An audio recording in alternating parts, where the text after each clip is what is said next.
तो कैसे हैं आप सब। आज बहुत दिन बाद मैं कुछ टॉपिक बना रहा हूँ क्योंकि असाइनमेंट आई है, तो असाइनमेंट में ये सब जानना ज़रूरी हो जाएगा। तो सुनिए, आज का बहुत लंबा टॉपिक जाने वाला है।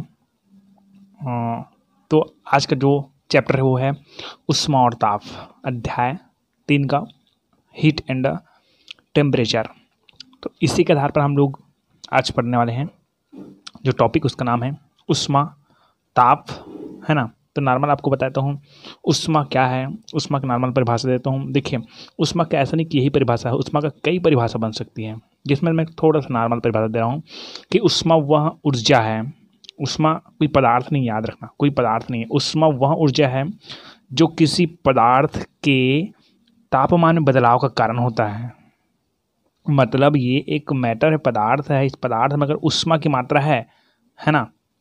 अब ऊष्मा का मतलब केवल गर्म होना ही ऊष्मा नहीं है, याद रखिएगा। हमारे माइंड में एक बात चलती है कि किसी चीज़ का गर्म होना ही ऊष्मा है, नहीं। उसमें जो ठंडकता हुई वो भी उसका ऊष्मा है, लेकिन वो ठंडा वाला ऊष्मा है। बात समझ आ रही है आपको, है ना। कि ऊष्मा वह पदार्थ है जो किसी पदार्थ के तापमान में बदलाव का कारण होता है। मतलब इसमें अगर ऊष्मा की मात्रा अधिक है तो गर्म रहेगा, ऊष्मा की मात्रा कम है तो गर्म नहीं रहेगा। सीधी बात ये है ना। तो ऊष्मा का डिटेल थोड़ा सा लिख लिए कि ऊष्मा वह ऊर्जा है जो किसी पदार्थ के तापमान में बदलाव का कारण होता है। दूसरा आता है तापमान। क्या आता है? तापमान। तो तापमान को नॉर्मल में बता देता हूँ कि यहाँ पर परिभाषा देखिए, यहाँ से, है ना, कि गर्माहट अथवा ठंडक के वस्तुपरक मापन को, वस्तु के परक ना, वस्तु के सापेक्ष, ठीक है, मतलब वस्तु की कितनी मात्रा है उसके आधार पर बोला जा रहा है। तो गर्माहट अथवा ठंडक के वस्तु परक मापन को उस स्तर का तापमान कहा जाता है। क्यों, कौन से स्तर में गर्म है, कौन से स्तर में ठंडा है, उसके आधार पर उसको जो मापन किया जाएगा वही उसका क्या है, तापमान है ना जी। तो ये है ऊष्मा का परिभाषा और ये है तापमान का परिभाषा। आगे आता है ऊष्मीय ऊर्जा। तो ऊष्मीय ऊर्जा का परिभाषा मैं लास्ट में दूंगा, लेकिन नॉर्मल पहले आप समझ जाइए कि ऊष्मा का वह प्रकार जिसके कारण हमें वस्तु की गर्माहट का आभास होता है, ऊष्मीय ऊर्जा कहलाती है। अब जब हमारे पास ऊष्मीय ऊर्जा का जब पॉइंट आएगा ना, तब उसको अच्छा से समझाऊंगा मैं। तो यहाँ पर क्लियर हो गई आपको ऊष्मा और किसके बारे में, तापमान के बारे में, है ना। तो आगे का जो पॉइंट है वो है बहुत इंटरेस्टिंग टॉपिक है, ठीक है। आगे का जो टॉपिक आता है वो है तापमान के पैमाने, है ना, स्केल्स ऑफ टेम्परेचर। ये कौन सी भाषा में लिखा है आपको भी समझ नहीं आएगा, है ना। तो तापमान के पैमाने, तो कितने पैमाने हमारे पास। अब देखिए, मैं ये सब क्यों टाइम पास कर रहा हूँ उसको बता देता हूँ कि ये सब कुछ जानना इसलिए ज़रूरी है क्योंकि आपको अभी तापमान पैमाने से तापमान पैमाने से दूसरे तापमान पैमाने में बदलना सीखना है आपको अभी, है ना। अभी आप बदलना सीखेंगे। जैसे ही कोई भी 30 केल्विन दिया गया है तो 30 केल्विन को सेल्सियस में बदलो, 30 केल्विन को फ़ारेनहाइट में बदलो, ऐसा क्वेश्चन बनेगा। इसीलिए मैं इसको बताना चाह रहा हूँ आपको, है ना। तो देखिए, पहले आता है किसी भी जो मापन है, किसी भी आप लोग ताप ये देखे होंगे, जो डॉक्टर लोग रखते हैं उसको क्या बोलते हैं आप बताना, मेरे को याद नहीं आता है ऐसा मुंह में डालते हैं उसको, है ना। चलिए, पारा बोलते हैं उसको। तो यहाँ पर क्या होता है कि ये 3 प्रकार से हो सकते हैं। पहले तो केल्विन हो सकता है। तो देखिए, सबका ना निम्नतम बिंदु होता है और क्या होता है, उच्चतम बिंदु होता है। सबसे ज़्यादा इधर उच्चतम बिंदु, ठीक है। तो केल्विन पैमाना है, मान जाए केल्विन पैमाना है, तो उस पैमाने का निम्नतम बिंदु है 273 केल्विन, ठीक है। उसका उच्चतम बिंदु है 373 केल्विन, ये आपको याद रखना है। दूसरा सेल्सियस पैमाना है, तो सेल्सियस पैमाना का निम्नतम बिंदु कितना है, 0। मतलब ये जो 0 है वो 273 केल्विन के बराबर है। 0 डिग्री सेल्सियस है वो 273 केल्विन के बराबर है, याद रखना, ठीक है। तथा इसका उच्चतम बिंदु, सेल्सियस का उच्चतम बिंदु कितना है, 100 डिग्री सेल्सियस। उसी तरह फ़ारेनहाइट का निम्नतम बिंदु 32 फ़ारेनहाइट। तो ये 32 फ़ारेनहाइट किसके बराबर है, 273 केल्विन के बराबर और 0 डिग्री सेल्सियस के बराबर। तथा इसका उच्चतम बिंदु है आपका 212 फ़ारेनहाइट, ठीक है, 212। और ये 32, ये 0 और ये 100 और ये 373, ये 273। और एक और बताता हूँ कि 98.6 होता है ना, ये मनुष्य का मुख्य ताप होता है। अगर किसी मनुष्य का ताप इतना है तो वो ठीक है, और अगर उसको ये 98 किस में है, फ़ारेनहाइट में, ठीक है, फ़ारेनहाइट में। अगर हम लोग सेल्सियस में देखें तो यदि मनुष्य का तापमान 37 डिग्री सेल्सियस है तो बहुत अच्छा है मनुष्य, और केल्विन देखें तो 310 केल्विन, ठीक है। तो ये हो गया तापमान पैमाने। अब तापमान पैमाने को समझने के लिए आपको उसका सूत्र समझना पड़ेगा। चलिए, तो तापमान पैमाने को संबंध बताएंगे हम लोग, मतलब यही सूत्र है हमको निकालने के तरीके कि फ़ारेनहाइट को सेल्सियस में बदलो या तो सेल्सियस को फ़ारेनहाइट में बदलो, ऐसा कुछ क्वेश्चन आएगा, उसी के लिए मैं सूत्र बता रहा हूँ कि पहला है प्रथम तापमापी का। हमारे पास 3 तापमापी है, केल्विन है, के फॉर कविता नहीं होता है, केल्विन होता है, ठीक है। और सी, इसका नाम चंद्रकला, और क्या बचा, एफ का नाम फलेश्वर। तो के से केल्विन, सी से सेल्सियस और एफ से फ़ारेनहाइट। तो 3 हमारे पास क्या है, तापमान है। तो हमारे इसको किस में बदलना है उसी को समझना है। पहले लिखना है प्रथम तापमापी का, कोई प्रथम तापमापी का तापमान पैमाना। तापमान पैमाना मतलब इसका नाम लिखना है, जैसे केल्विन का लिखा रहे हैं तो यहाँ पर के रहेगा, सेल्सियस का लिखा रहे हैं तो यहाँ पर सेल्सियस रहेगा, फ़ारेनहाइट का लिखा रहे हैं तो फ़ारेनहाइट रहेगा, ठीक है। अब वहाँ पर लिखना है निम्नतम बिंदु। जब फ़ारेनहाइट का निकाल रहे हैं तो फ़ारेनहाइट का निम्नतम बिंदु यहाँ पर लिखना है। उच्चतम बिंदु तो फ़ारेनहाइट का उच्चतम बिंदु लिखना है, निम्नतम बिंदु तो फ़ारेनहाइट का निम्नतम बिंदु मिलता है अगर फ़ारेनहाइट का लिखा रहे थे तो, बराबर द्वितीय तापमापा, जिस तापमापी में हमको बदलना है, जैसे कि अच्छा उदाहरण को स्पष्ट कर देता हूँ मैं, फ़ारेनहाइट से सेल्सियस में बदलिए। क्वेश्चन अगर ऐसा आता है, फ़ारेनहाइट को किस में बदलिए, सेल्सियस में बदलिए, तो ये सूत्र कैसे लागू होगा, देखिए प्रथम तापमापी का लिखेंगे तो तापमान पैमाना की जगह हम लोग लिखेंगे एफ, ठीक है। निम्नतम बिंदु लिखेंगे, फ़ारेनहाइट का निम्नतम बिंदु कितना है, 32 फ़ारेनहाइट है, ठीक है। उच्चतम बिंदु लिखेंगे फ़ारेनहाइट का, तो कितना है उच्चतम बिंदु, 212 फ़ारेनहाइट। निम्नतम बिंदु, फिर निम्नतम बिंदु लिखें, कितना है, 32 फ़ारेनहाइट, बराबर किस में बदलना है, किस में बदलना है, तो द्वितीय तापमान। द्वितीय तापमान भी कौन है, सेल्सियस है। तो पहले हम लोग लिखेंगे तापमान पैमाने की जगह हम लोग लिखेंगे सी, मतलब सेल्सियस। अब सेल्सियस का निम्नतम बिंदु लिखेंगे, तो सेल्सियस का निम्नतम बिंदु कितना है, 0 है। उच्चतम बिंदु कितना है, 100 है। निम्नतम बिंदु फिर कितना है, 0 है। इस तरह से हम लोग पैमाना का नाम लिखेंगे, ठीक है। यहाँ पर फ़ारेनहाइट और यहाँ पर क्या लिखेंगे, सेल्सियस, बदलना है तो। अब आपको ये याद रखना है कि दोनों में से किसी एक का मान दिया जाएगा, दोनों में से किसी एक का मान दिया जाएगा। जैसे फ़ारेनहाइट का दिया है 30, कितना दिया है, 30, तो तापमान पैमाना में एफ के जगह हमको लिखना है 30, कितना लिखना है, 30। और तापमान पैमाना सेकंड में सी, तो सी का मान, ये दोनों का मान कैसे दे सकता है ना, क्योंकि एक मान का लिखा क्या होता है, निकालना होता है। अब उल्टा कर देते हैं, मान लीजिए तापमान पैमाने में मान दिया गया है 30, ठीक है, किसका लिया गया है, सेल्सियस का, तो हमको यहाँ पर क्या लिखना है, एफ। चलो मैं सूत्र को लगाकर एक सवाल बना देता हूँ, आप ध्यान से दिखेगा, है ना, समझ आ जाएगा। चलिए, तो हमारे पास एक सवाल है, यदि 98.6 फ़ारेनहाइट है, देखिए मैं सेल्सियस को लिख देता हूँ पहले से, आपको कन्फ्यूजन ना हो करके। फ़ारेनहाइट होता है, सेल्सियस होता है और केल्विन होता है। फ़ारेनहाइट का उच्चतम बिंदु होता है 212, आपको याद करना है, निम्नतम बिंदु करना है 32। सेल्सियस का होता है उच्चतम बिंदु 100, निम्नतम बिंदु होता है 0। केल्विन का उच्चतम बिंदु होता है 373 और निम्नतम बिंदु होता है 273, ये आपको याद करना है हमेशा। अब देखिए, यदि 98.6 फ़ारेनहाइट है तो इसे सेल्सियस पैमाने में बदलिए, ये बदल के आपको दिखाना है ना। और मैं थोड़ा एक्स्ट्रा वाला काम करता हूँ, आप तो जानते हो, है ना, इसलिए यहाँ पर हम लोग दोनों के एक साथ चलेंगे कि 37 डिग्री सेल्सियस है उसको फ़ारेनहाइट में बदलिए। बात समझ आ रही है, 2 क्वेश्चन एक साथ लिखा रहा हूँ मैं, है ना, कि 98.6 फ़ारेनहाइट है उसको सेल्सियस में बदल दिए, और 37 डिग्री सेल्सियस है उसको फ़ारेनहाइट में बदल, दोनों। क्योंकि आप बोलोगे केवल एक सवाल बनाएं, इससे आपको बहुत ज़्यादा समझ आएगा, दोनों सवाल अगर बताता हूँ तो, ठीक है। तो सुनिए, तो हमारे पास सूत्र क्या है, प्रथम तापमापी का क्या है, प्रथम तापमापी का तापमान पैमाना, इसको पूरा लिख रहा हूँ मैं, तापमान पैमाना, ठीक है, माइनस निम्नतम बिंदु, ओके, बटा उच्चतम बिंदु माइनस निम्नतम बिंदु हो गया, बराबर, है ना। बराबर क्या है, तापमान पैमाना किसका, द्वितीय तापमापिका, ये कौन सा तापमान, प्रथम तापमापिका, ये क्या है, द्वितीय तापमापिका, तापमान पैमाना माइनस निम्नतम बिंदु बटा उच्चतम बिंदु माइनस निम्नतम बिंदु। सवाल मैं तो यहाँ पर दिख रहा है ठीक से, लेकिन आपको पीछे का जाकर देखिए, मैं सूत्र को लिख दिया हूँ, ठीक है। इसी के आधार पर हमको दोनों सवाल बनाने हैं। देखिए अब कितना कितना सवाल दिया था उसको आप लोग याद कर लिए। 98.6 दिया गया इस तरफ सही दिया है। तो पहला देखते हैं हम लोग किसको बदलते हैं, फ़ारेनहाइट को बदलते हैं डिग्री सेल्सियस में। तो तापमान पैमाना कौन आएगा, फ़ारेनहाइट आएगा।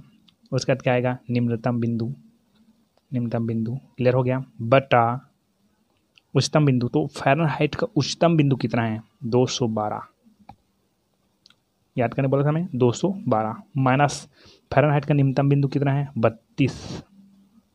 क्लियर हो गया, ये क्या है, प्रथम तापमापी बराबर द्वितीय तापमापी।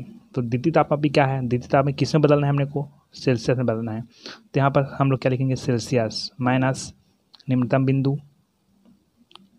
अच्छा यहाँ पर निम्नतम बिंदु लिखे ना, यहाँ पर हम लोग उसके मान लिख सकते हैं। फ़ारेनहाइट का निम्नतम बिंदु कितना है, 32। यहाँ पर हम लोग डायरेक्टली 32 भी लिख सकते हैं, ठीक। यहाँ पर सेल्सियस का निम्नतम बिंदु कितना है, 0 बटा उच्चतम बिंदु कितना है, 100 माइनस निम्नतम बिंदु कितना है, 0। सूत्र हम लगा लिया मैंने, बस ये एक तरफ का हो गया, ठीक है। अब मैं उस तरफ का ही सवाल बना रहा हूँ, ध्यान से देखना है ना। अब हमको बदलना है सेल्सियस को फ़ारेनहाइट में। यहाँ पर 37 डिग्री सेल्सियस दिया गया था ना, यहाँ पर कितना दिया गया था, 98.6। तो क्या करना है अपने को, फिर ऐसे लिखना है। तो सबसे पहले यहाँ पर फ़ारेनहाइट को लिखे थे और यहाँ पर सेल्सियस को लिखे थे। बस आपको करना क्या है कि दोनों सूत्र एक जगह ही लगेगा, आपको फ़ारेनहाइट की जगह सूत्र में सेल्सियस लगाना है। तो कैसे लगाना है देखिए, इसको फिर लिखेंगे हम लोग, फ़ारेनहाइट माइनस 32, सेम लिखेंगे, कोई दिक्कत नहीं। 212 32, ये प्रथम पैमाना हो गया, बराबर 0, 100 माइनस 0, डबल लिख लिए, ठीक। अब अपने को क्या करना देखिए, F माइनस 32, तो F माइनस 32 लिख दीजिए, कोई दिक्कत नहीं। अब 212 हम लोग 32 घटाएं तो ये यहाँ पर 0 हो जाएगा, 0, और यहाँ पर 3 हो जाएगा, ये इधर हो जाएगा तो 21, तो इसमें कुल मिला हुआ जाएगा 8, है ना। तो यहाँ पर हो जाएगा 1, एक इधर से बचा, तो 180 हो जाएगा। कितना हो जाएगा, 180, ठीक है, बराबर C में, अर्थात सेल्सियस में 0 घटाएंगे तो क्या आएगा, C आएगा, और 100 में 0 मतलब 100। क्लियर हो गया। तो यहाँ पर आप लोग को अब बताने की ज़रूरत नहीं है, डायरेक्टली क्या लिखेंगे, F minus 32/180 equal to C 100, ख़त्म, ठीक है। चलिए आगे चलते हैं। अब आगे देखिए, आगे हमारे पास क्या है कि F32 है और ये C/100, इसको C बोलूँगा ना मैं बार बार, C/, क्योंकि सेल्सियस है तो C/100 है, तो 100 है भाग में, इधर जाएगा तो ऐसे गुना हो जाएगा। तो F minus 32/180 into 100 equal to 6 C हो जाएगा ना। तो ये क्या हो जाएगा, ये F माइनस 32 ये कट जाएगा आपका, कितने से कटाएंगे हम लोग, 2 से पहले कटाते हैं, 2 पंचे 10, 2 शून्य 0, 2 ने 18, अरे 0 पहले कटा दिए, है ना। चलिए आप तो जानते हो थोड़ा ना गणित में मैं कमज़ोर हूँ, एक और एक मेरे डिक्शनरी में 2 नहीं हो जाता है, 11 हो जाता है ना। चलिए तो यहाँ पर देखिए, ये तो हो गया, आपके पास कितना है 9, देखते हैं 5 इंटू 6 C। तो क्लियर हो गया आपको। तो यहाँ तो हम लोग इधर गुना भाग नहीं करते हैं, हम लोग कहते हैं F minus 32/9 into 5 equal to 6 C, ठीक है। इतना समझ आया आपको। अब आगे चलते हैं, आगे देखिए, इसको फिर वापस ले आते हैं जी। F माइनस 32 यहाँ वापस लाएंगे तो हम लोग क्या हो जाएगा, ऊपर को ऊपर गुना करेंगे और नीचे की वापस नहीं लाते हैं, यही पास रखते हैं ना। तो F माइनस 32 यह हो जाएगा 5/9, इसको बाहर कर देते हैं तो, है ना, इक्वल टू 6, या तो हम लोग करेंगे 6 बोलते हैं जी, C equal to 5/9 F minus 32, इतना आया, इधर का भी समझ आया आपको। F32 माइनस ये 5 ऊपर को ऊपर गुना हो गया ना, ठीक है। 5/9 इक्वल टू सी, तो हम लोग सी इक्वल टू क्या आएंगे 5/9 F माइनस 32। यहाँ तक क्लियर, सेम आया दोनों। अब आपको बदलेगा यहीं से। चलिए, तो ये आया है हमारे पास। अब हम लोग आ जाते हैं हमारे मेन टॉपिक में कि हमारे पास दिया क्या गया था। हमको दिया गया था 98.6 फ़ारेनहाइट दिया था, जिसको हम लोग किस में बदलना है, सेल्सियस में। और 37 डिग्री सेल्सियस दिया था, जिसको हम लोग बदलना है किस में, फ़ारेनहाइट में। ठीक है, चलिए तो हम लोग चलते हैं, मान बस रखना है अपने को। C इक्वल टू 5/9 और F का मान मतलब फ़ारेनहाइट का मान दिया गया है, तो 98.6 माइनस 32। बस इधर देखिए, हमको किसका मान दिया गया है, C का मान दिया गया है। अब निकालना किसका है, F का मान। ठीक है, तो C का मान कितना है हमारे पास भाई, हमारे पास है 37 दिया गया है, बराबर 5/9 और इसको हम लोग जो करते हैं लिख देते हैं F माइनस 32। थोड़ा इंग्लिश हिंदी दोनों का यूज़ हो जाता है, तो आप संभाल लीजिएगा, है ना। चलिए, यहाँ तक क्लियर हो गया आपको। अब लिखते हैं हम लोग C इक्वल टू 5/9, इसमें हम लोग 0.0 लगाएंगे, तो ये 8 में 2 गया, आपका बच गया 6, है ना। और इसमें 3 9 में 3 गया, तो बच गया 6, और 6 तो बचा है 6.6। ठीक है, 66.6। ओके, और एक बात आपको याद रखना है कि ये ऊपर का है ना, ऊपर के लिए है। किसके लिए है, ऊपर के लिए, ठीक है। नीचे से उसको भाग देना है अपने को, है ना। तो इक्वल टू हो जाएगा अपना, अच्छा इधर भी आ जाते हैं, इधर को क्यों छोड़े, तो 37, है ना। तो हमारे पास है ये 5/9 है, ये इसके साथ गुना है, इधर लाएंगे तो भाग हो जाएगा, तो 37/5/9 ये बराबर हो जाएगा F माइनस 32 हो जाएगा। और ये चला जाएगा ऊपर, तो 37 गुणित 9/5 बराबर F माइनस 32। तो 9 सत्ते 63 का 3 6 33, ठीक हो जाएगा, अपन 5 equal to F minus 32। Clear. इधर आते हैं फिर, इधर हम लोग करते हैं गुना भाग। इधर हम लोग चलते हैं 5 गुना करते हैं, तो 5 6 का 30 हासिल गया, 3 गया, 5 6 30 33 गया, 5 6 30 33 गया, 333। ये पॉइंट में है, एक पॉइंट, ठीक है 19, ठीक है। तो ये हो जाएगा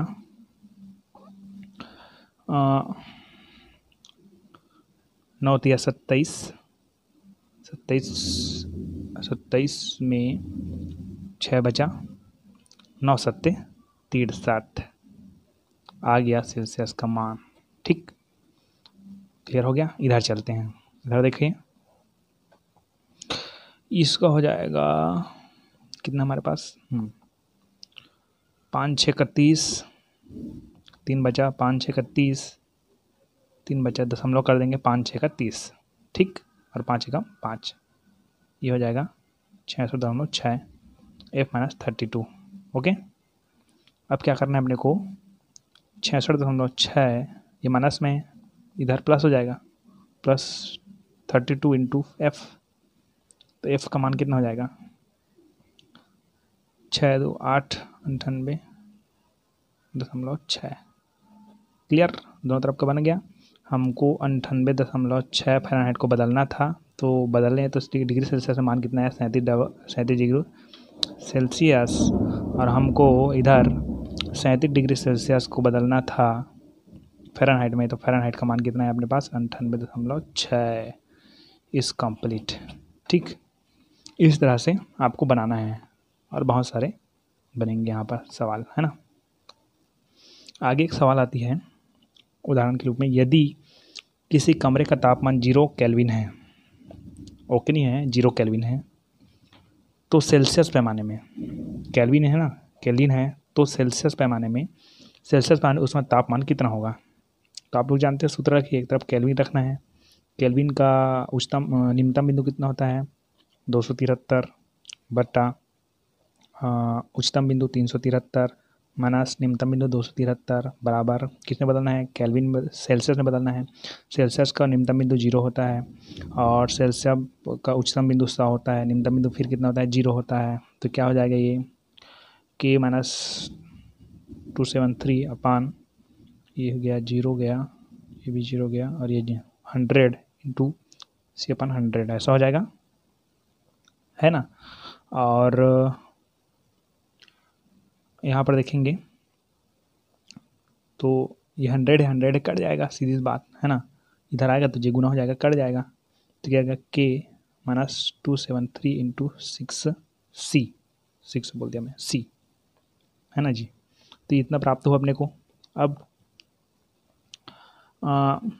यहाँ पर एक चीज़ होती है कंप्लीट आपको अच्छा समझना है कि c इक्वल टू 0 माइनस 273 अर्थात c इक्वल टू 0273। अब ये कहाँ से आया सर, कहाँ से लाना है जीरो को, है ना। कैसे दिमाग में जीरो कहाँ से आया ऐसे सोच रहे होंगे ना आप लोग, है कि नहीं। तो भाई यहाँ पर शुरू में सवाल में दिया गया है जी 0 केल्विन तो सेल्सियस को बदले करके, है ना। तो यहाँ पर मैंने क्या किया है, जो केल्विन है उस केल्विन की जगह कितना डाल दिया है 0 डाल दिया है, जिसका माना है 0, सेल्सियस का माना है 273 माइनस 273। तो आपको ये बता दूँ कि 0 केल्विन अथवा 0 केल्विन दिया था ना, 0 केल्विन अथवा माइनस 273 डिग्री सेल्सियस को क्या कहते हैं परम शून्य ताप। क्या कहते हैं परम शून्य ताप का मान बताइए बोलेंगे तो माइनस 273 केल्विन, है ना। क्यों कहते हैं, क्योंकि इसके नीचे का तापमान, इससे नीचे का तापमान प्राप्त करना असंभव है, यही सबसे न्यूनतम ताप है। तो परम शून्य ताप का मान क्या है बोलेंगे, जिसको आपको क्लियर कर लेना है, ठीक है। चलिए तो एक और सवाल है जो अभी असाइनमेंट सितंबर माह का असाइनमेंट फर्स्ट टर्म आया है ना। उस सवाल को देखते हैं कि वह ताप ज्ञात कीजिए जो सेल्सियस एवं फ़ारेनहाइट में समान हो। सेल्सियस एवं फ़ारेनहाइट में क्या हो, समान हो। ऐसे हमको ताप ज्ञात करना है। ऐसा कौन सा ताप है जो कि सेल्सियस और फ़ारेनहाइट में क्या होते हैं, समान होते हैं। तो इसके लिए देखिए हमको दोनों का तुलना करना पड़ेगा। किस तरह से हल करते हैं हम लोग, है ना, कि फ़ारेनहाइट और फ़ारेनहाइट का निम्नतम बिंदु 32 बटा फ़ारेनहाइट का उच्चतम बिंदु 212 माइनस निम्नतम बिंदु 32 बराबर सी, मतलब सेल्सियस जी, सेल्सियस के बारे में कर रहे हैं ना, ठीक है। माइनस 0 पान सेल्सियस का उच्चतम बिंदु 100 माइनस निम्नतम बिंदु 0। ओके, चलिए अब हमको क्या करना है, ये 32 अपान इसमें क्या हो जाएगा 0 हो जाएगा, ये 8 बचेगा, ये 180, ठीक है। ये हो जाएगा c अपान 100, इसको c बोलूँगा ना आप लोग थे, इसको समझ लें आप लोग, सेल्सियस है वो, ठीक है।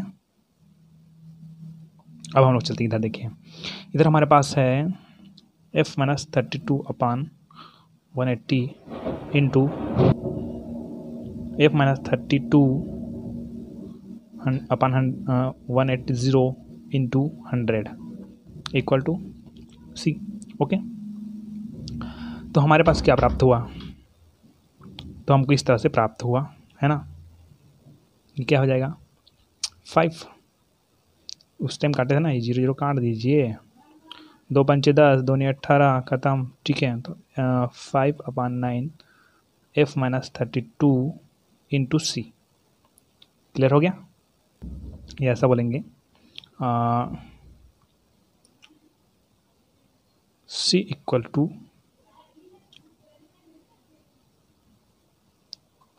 c equal to 5 upon 9 f minus 32, ऐसा हो गया। अब देखिए यहाँ पर चूँकि हमने प्रश्न हम का क्या बोला गया है, चूँकि c इक्वल टू f, क्योंकि वह ताप ज्ञात कीजिए जो कि सेल्सियस एवं फ़ारेनहाइट में क्या है, समान हो। मतलब सेल्सियस और फ़ारेनहाइट क्या है, समान है। इसलिए C इक्वल टू 519 और F है वो C के बराबर है। यहाँ पर बोला गया है क्या, F है किसके बराबर है, C के बराबर है। तो इस F की जगह हम लोग क्या डाल देते हैं, C डाल देते हैं, मान लो जाए। समझ आ रहा है। तो ये क्या हो जाएगा, यहाँ से हम लोग 9 को इधर लाएंगे तो ये भाग इधर गुना हो जाएगा, तो हो जाएगा 9 डिग्री सेल्सियस हो जाएगा और ये हो जाएगा 5C-32 ऐसा हो जाएगा। ठीक है, इस तरह से। तो इसको हम लोग गुना करते हैं तो वहाँ जाएँ 5 के गुना इससे करें तो 5 डिग्री सेल्सियस माइनस 5 दूनी 10, 5 15, 10 के 11, 5 दूनी 10, 10 के 11, 5 15, 16, 160। ठीक है, ये हो गया। इसके बाद क्या होता है, इसको हम लोग इधर पक्षांतर करते हैं तो ये 9 डिग्री सेल्सियस है, उसको यहाँ पर 5 डिग्री सेल्सियस से घटा देंगे तो बचा कितना, -160। ठीक, इसमें कितना बचेगा, 4 -160 C -160 ऐसे करके घटा देंगे, मान जाए C का मान कितना लेगा, -14। तो -14 एक ऐसा तापमान है जो कि फ़ारेनहाइट में भी बराबर रहेगा। क्लियर हो गया। आपको माइंड में कन्फ्यूज़न ये है कि एक्चुअली सही में रहेगा कि नहीं रहेगा। चलो तो हम लोग देखते हैं कैसे मान जाए बराबर होगा कि नहीं होगा C का मान। तो देखिए मान लीजिए हमारे पास है F32/212 -32, ये हमारे पास सूत्र हैं। अब हमारे पास कितना है, -40 आया है। ठीक है, अब -40 आया है तो अब मान जाए यह F की जगह हमने क्या बोला है कि ये डिग्री से सेल्सियस -40 आया जो कि फ़ारेनहाइट के बराबर होता है, ऐसे बोला गया है प्रश्न में। तो मान जाए इसके बराबर होगा, फ़ारेनहाइट के बराबर। तो रख कर देखते हैं, फ़ारेनहाइट का मान हम अगर रख कर देखते हैं, ये डिग्री सेल्सियस का मान कितना है हमारे पास, -44 है क्या, तो -40 है क्या। तो हम लोग अगर F के मान को रख कर देखते हैं तो C का मान कितना आना चाहिए, -44 आना चाहिए, या C के मान को अगर रख देते हैं तो F का मान -40 आना चाहिए। 44 बोल दिया मैं बार बार, ये तो 40 है। ठीक है, बात समझ आ रही है आपको। तो मेरी बात क्लियर हुई कि हम लोग को मान रखना है किसी का, F का मान भी कितना आना चाहिए, -40 आना चाहिए। तो C का मान को रख कर देखते हैं हम लोग। ठीक है, F -32/212 C का मान -40। ठीक, 0 को हटा देते हैं, 100 रहने दो। F -32 ये कितना निकलेगा, 0 हो गया, ये आ गया 8 बच गया। हाँ ठीक है, F -32/180 × 100 -15, इसको पक्षांतर कर दे दो, 2 × 18, 2 × 5 10। ठीक है, तो ये हो जाएगा 5/9 F -32 × 14। ठीक है जी। अगर हम लोग इसको पक्षांतर करते हैं 5/9 को, तो ये इसके साथ गुना, इसके साथ भाग हो जाएगा, तो हो जाएगा F -32 है ना, × 40/59। ठीक, ये हो जाएगा, ऊपर चला जाएगा 5, इसको अगर बाहर करते हैं तब गुना हो जाता है ना। ठीक है, आप लोग कैसे गणितीय तरीका अपनाओगे आप लोग जानो इसको। 9 से 9 9 चौक 36, F32 5 7 35, 5 2 10 -72। ठीक, F इक्वल टू -72 और यहाँ पर -32 है ना, तो इधर का आएगा +32, तो हो जाएगा F का मान हो जाएगा -40। क्लियर।